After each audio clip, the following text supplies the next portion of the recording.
Following the initial breach report, global spatial integrity continues to decline at an accelerated rate. Standard observation protocols have failed. Data indicates the backrooms are an adaptive, predatory construct that actively resists extraction. Most critically, escape attempts have been deemed futile. Subjects reaching what appear to be exit thresholds are invariably rerouted to deeper, increasingly unstable sectors. While theoretical models suggest a statistical possibility of re-entry to reality, no documented subject has successfully utilized these pathways. Every observed attempt at escape has resulted only in further displacement into lower, more hazardous levels.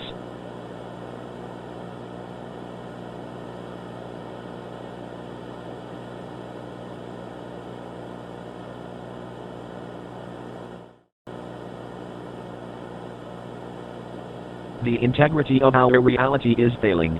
Further instructions will follow, as network stability allows.